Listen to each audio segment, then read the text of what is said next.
ആദ്യത്തെ പോലെയല്ല, പുത്രനല്ല. അതിൽ നിന്നും വ്യത്യസ്തനായ ഒരു പുത്രൻ, ത്രിത്വത്തിലെ രണ്ടാമത്തെ ആൾ തന്നെ. ഇവനെ ശ്രമിക്കുവൻ. ഇവനാണ് എല്ലാത്തിൻ്റെയും പൂർത്തീകരണം. നിയമവും പ്രവാചകന്മാരെയും പൂർത്തീകരിക്കാൻ വേണ്ടിയാണ് വന്നിരിക്കുന്നത്. അതുകൊണ്ടാണ് ഈശോ പറഞ്ഞത്, നിയമവും പ്രവാചകന്മാരും യോഹന്നാനോടെ കഴിഞ്ഞു. ഈശോ പറഞ്ഞു, സ്ത്രീകളിൽ നിന്ന് നിങ്ങൾ ആരെ കാണാനാണ് പോയത്? മരുഭൂമിയിലേക്ക് പ്രവാചകനെയോ? എന്നാൽ ഞാൻ നിങ്ങളോട് പറയുന്നു, പ്രവാചകനേക്കാൾ വലിയവനെ. എന്നിട്ട് പറയാണ്, സ്ത്രീകളിൽ നിന്ന് ജനിച്ചവരിൽ സ്നാപക യോഹന്നാനേക്കാൾ വലിയവൻ ഇല്ല. അതായത് പഴയ നിയമത്തിലെ സകല പ്രവാചകന്മാരെക്കാളും വലിയവനാണ് സ്നാപക യോഹന്നാൻ. കാരണം സ്നാപകൻ യേശുവിനെ സ്നാനപ്പെടുത്തിയത് കൊണ്ടാണ് സ്നാപകൻ എന്ന് പറയുന്നത്. യേശുവിനെ സ്നാനപ്പെടുത്തി. ഈശോ പറഞ്ഞു, സ്നാപകന്റെ അടുത്തേക്ക് ഈശോ ചെന്ന്, ആ പാപികളെല്ലാവരും ക്യൂവിലിങ്ങനെ നിൽക്കുകയാണ് സ്നാനം സ്വീകരിക്കാൻ. അതിൻ്റെ ഇടയിൽ യേശുവും കയറി നിൽക്കുകയാണ്. കണ്ടുപിടിച്ച്, അയ്യോ, അങ്ങ് എന്നിൽ നിന്ന് സ്നാനം സ്വീകരിക്കുകയോ? ഇപ്പൊ നീ ഇതങ്ങ് അനുവദിക്കേ, സമ്മതിക്കേ. എല്ലാ നീതിയും പൂർത്തിയാകാൻ വേണ്ടി. എന്തായി എല്ലാ നീതി? എല്ലാ നീതിയും പൂർത്തിയാകാൻ വേണ്ടി ഇപ്പൊ നീ ഇത് സമ്മതിക്കും. ഓക്കെ. ഇതാ സ്നാനം കഴിഞ്ഞപ്പോൾ സ്വർഗം തുറക്കപ്പെട്ടു. പരിശുദ്ധാത്മാവ് പ്രാവിന്റെ രൂപത്തിൽ ഇറങ്ങി. ഇതാണ് എന്നോട് പറഞ്ഞിട്ടുള്ളത്. പരിശുദ്ധാത്മാവ് പ്രാവിന്റെ രൂപത്തിൽ ആരുടെ മേൽ വരുന്നുവോ അവനാണ്. ഇപ്പോ കറക്റ്റ്, തെളിവായി, അടയാളമായി. അതിനുകൂടി വേണ്ടിയായിരുന്നു ഈശോ അവിടെ സ്നാനപ്പെടാൻ വന്നത്. അല്ലാതെ ആരാണ് ഈ യേശു എന്ന് അവിടെ ആർക്കെങ്കിലും അറിയോ? എനിവേ, ഇപ്പോ ഞാൻ പറയാൻ വന്ന പോയിന്റ് ഇവിടെയാണ്. ഈശോ എന്നിട്ട് പറയാണ്, സ്ത്രീകളിൽ നിന്ന് ജനിച്ചവരിൽ സ്നാപക യോഹന്നാനേക്കാൾ വലിയവനില്ല. മത്തായി 11:11 മത്തായി 11:11. എന്നാൽ ദൈവരാജ്യത്തിലെ ഈ ചെറിയവർ, സത്യമായി ഞാൻ നിങ്ങളോട് പറയുന്നു, സ്ത്രീകളിൽ നിന്ന് ജനിച്ചവരിൽ സ്നാപക യോഹന്നാനേക്കാൾ വലിയവനില്ല.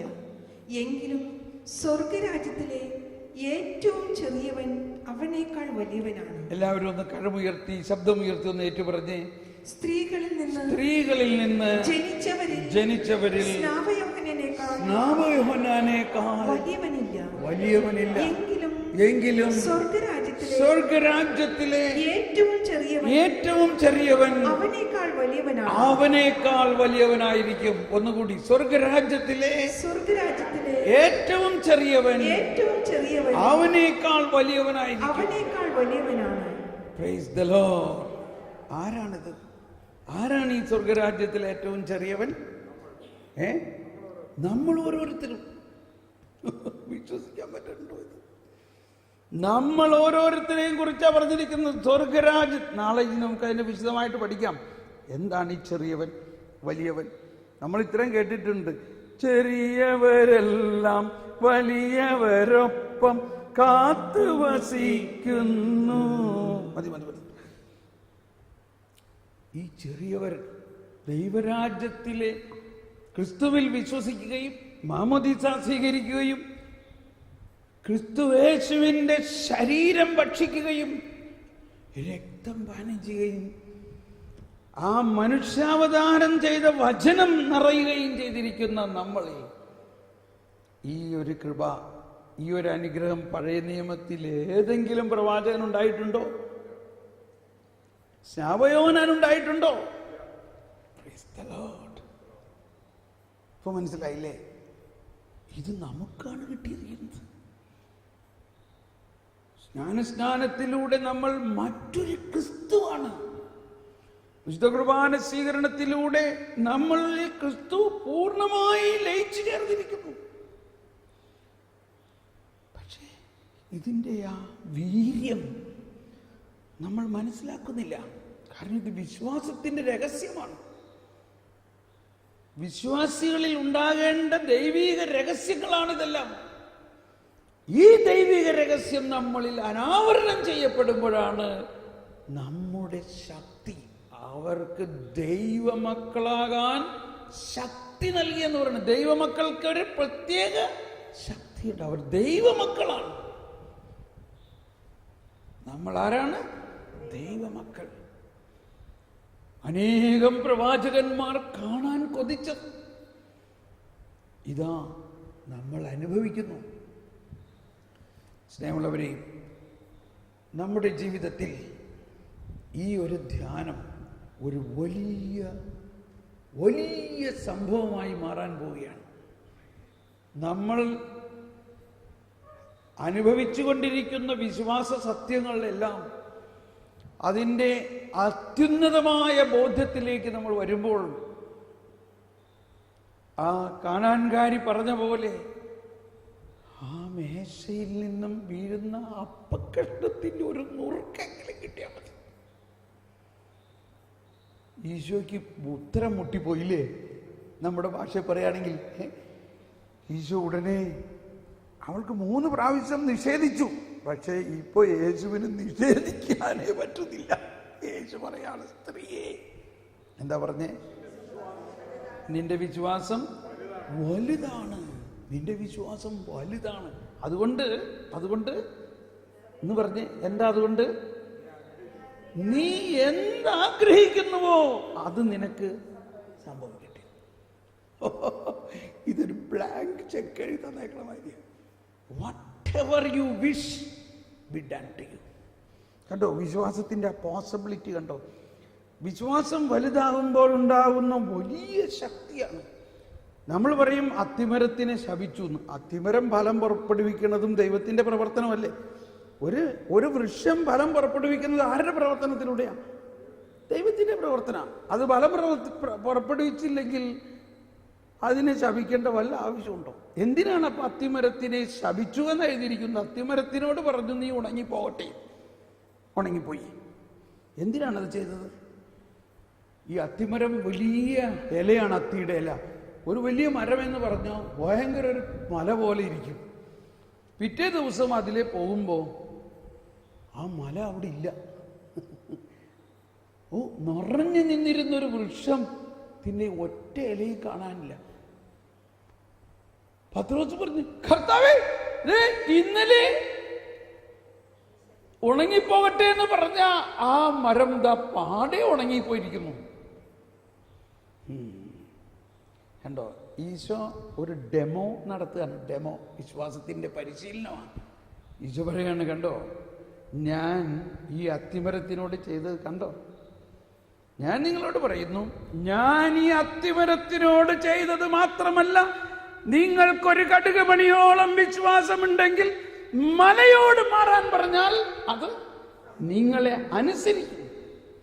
ഈ സിക്കമിൻ മരത്തോട് ഇവിടെ നിന്ന് കടയോടെ പഴകി കടലിൽ ചെന്ന് വേരുറയ്ക്കുക എന്ന് പറഞ്ഞാൽ അതിസ്വാഭാവികതയാണ്, ഇല്ലേ?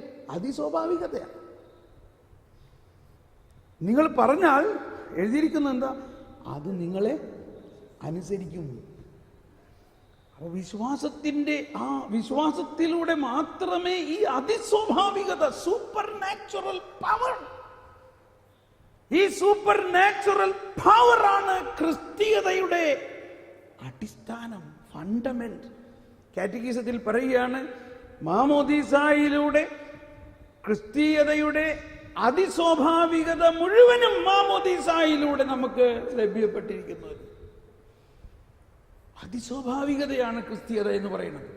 It is absolutely supernatural. നാച്ചുറലേ അല്ല. ആ അതിസ്വാഭാവികതയാണ് ഓരോ വചനത്തിലും നമ്മൾ കാണുന്നത്, ഓരോ സംഭവത്തിലും നമ്മൾ കാണുന്നത്. ആ കർത്താവാണ് നമ്മൾ ഓരോരുത്തരിലും വസിക്കുന്നത്. ആ കർത്താവിനെയാണ് നമ്മൾ ഓരോരുത്തരും ഭക്ഷിക്കുന്നത്. അത് നമ്മുടെ രക്തത്തിൽ കലർന്നിട്ട് നമ്മുടെ കൈകളിലൂടെ പ്രവഹിക്കുന്നുണ്ടോ ഇല്ലയോ? നമ്മുടെ ശബ്ദത്തിലൂടെ പ്രവഹിക്കണോ വേണ്ടയോ? പ്രവഹിക്കും. നാളെയും മറ്റന്നാളും നമുക്ക് കാണാം. നിങ്ങളിൽ അത്ഭുതകരമായ അനുഭവം നമുക്ക് കാണാൻ സാധിക്കും. അത്ഭുതം ഇവിടെ തൽക്ഷണം ഈശോ നടത്തിയിട്ടുള്ളതെല്ലാം, ആ കുഷ്ഠരോഗി എന്ന് പറഞ്ഞാൽ ഒരു വിധത്തിലും മാറാത്തതാണ് കുഷ്ഠരോഗം. സമൂഹം മുഴുവനും തിരസ്കരിച്ചിരിക്കുന്നു, വീട്ടിൽ നിന്നും വലിച്ചെറിഞ്ഞിരിക്കുന്നു, ആർക്കും വേണ്ടാത്ത ദുർഗന്ധം വമിക്കുന്ന ആ വ്രണങ്ങളിൽ നിന്നും പുഴുക്കൾ പ്രവഹിക്കുന്ന അവന് ദൂരെ ഇരുന്ന് മലയിലെ പ്രസംഗം കേട്ടപ്പോ അവനൊരു പ്രത്യാശ. അതാണ് നമുക്ക് വേണ്ട പ്രത്യാശ. അവനങ്ങ് അടുത്ത് വന്നിരിക്കുകയാണ് മണികിൽക്കൊണ്ട്. മണികിൽക്കം കേട്ടപ്പോഴേ തന്നെ ആളുകളൊക്കെ ഓടി മാറി. കുഷ്ഠരോഗി വരുന്നു, പക്ഷെ ഈശോ ഓടിയില്ല. വായോ, വാ, നീ അടുത്ത് വാ, നീ അടുത്ത് വാ, എന്താ നിനക്ക് വേണ്ടേ? ഓ യേശുവേ, നിനക്ക് മനസ്സുണ്ടെങ്കിൽ എന്നെ സൗഖ്യപ്പെടുത്താൻ കഴിയും. എനിക്ക് മനസ്സുണ്ട്.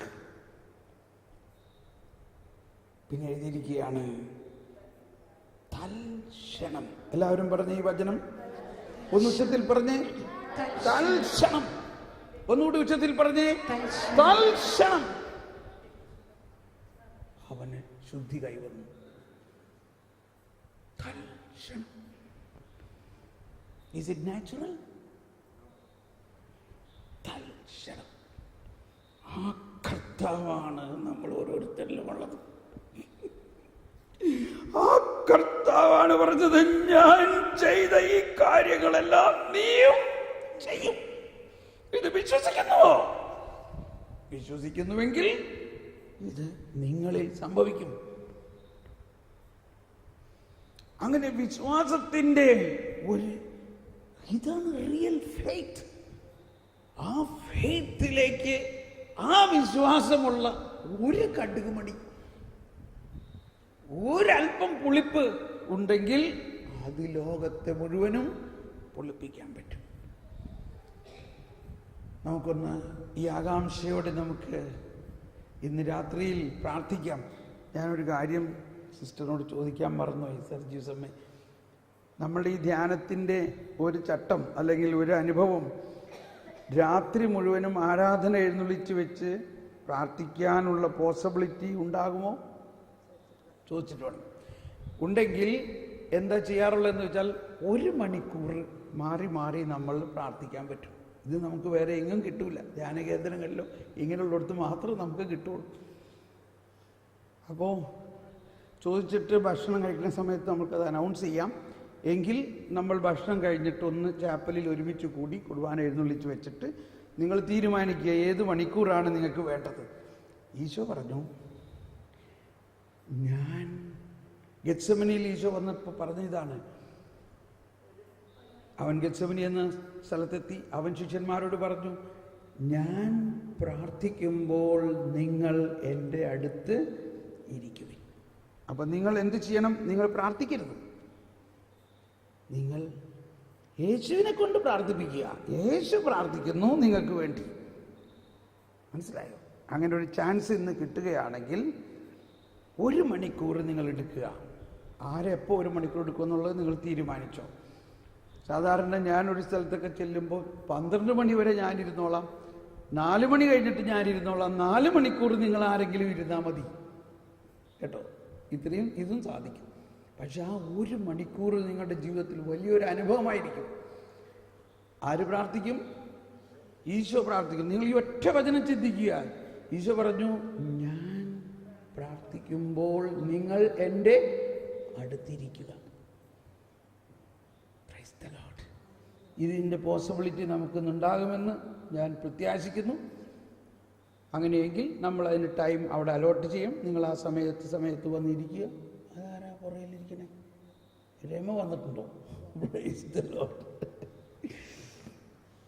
ഓക്കെ, അപ്പോൾ നമുക്കിന്ന് ഇപ്പോൾ അവസാനിപ്പിക്കാം. ഭക്ഷണത്തിന് പോകുന്ന സമയത്ത് ഇത് അനൗൺസ് ചെയ്യും. അപ്പോൾ നിങ്ങളൊന്ന് മനസ്സിൽ കരുതുക, ഏത് മണിക്കൂർ നിങ്ങൾക്ക് ഇരിക്കണം.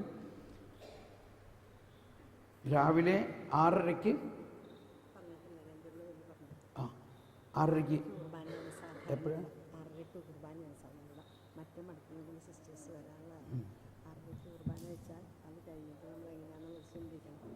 അപ്പോൾ കുർബാന 6:30 വയ്ക്കാം അല്ലേ? അപ്പോൾ 6:30 കുർബാനയാണ്. അങ്ങനെയാണ് ഇവിടുത്തെ മറ്റ് മഠങ്ങളിലുള്ളവരൊക്കെ ഇവിടെ വരും ഇല്ലേ? വരും. ഓക്കെ, അപ്പോൾ നാളെ നമുക്ക് 6:30 കുർബാന. അത് കഴിഞ്ഞിട്ട് ഇവിടെ എല്ലാവരും വരുന്നു. പിന്നെ നമ്മൾ ഒരു കൊന്ത ചൊല്ലി ഇതേമാതിരി ഞാൻ തന്നെ ഒരു മെഡിറ്റേറ്റീവായിട്ട് ഈ രക്ഷാകര രഹസ്യങ്ങളെ ധ്യാനിച്ചു കൊണ്ടുള്ള ഒരു കൊന്ത ചെല്ലലാണ്. അപ്പോൾ അങ്ങനെ നമ്മൾ ഈ കൊന്ത ചെല്ലുന്നതിലും ഒരു നവീകരണ അനുഭവം ഉണ്ടാകും. അതിനുശേഷം ബ്രേക്ക്ഫാസ്റ്റ് 8:30, 8-ന് ബ്രേക്ക്ഫാസ്റ്റ്. അപ്പോൾ ആ കൊന്ത കഴിഞ്ഞിട്ട് ഞാൻ തന്നെ വ്യക്തിപരമായ പ്രാർത്ഥന ലീഡ് ചെയ്യും. അത് നിങ്ങൾക്ക് വലിയൊരു അനുഭവമായിരിക്കും. എങ്ങനെയാണ് വ്യക്തിപരമായ പ്രാർത്ഥന എന്നുള്ളതും അതിൻ്റെ ഒരു അനുഭവത്തിലേക്ക് വരും.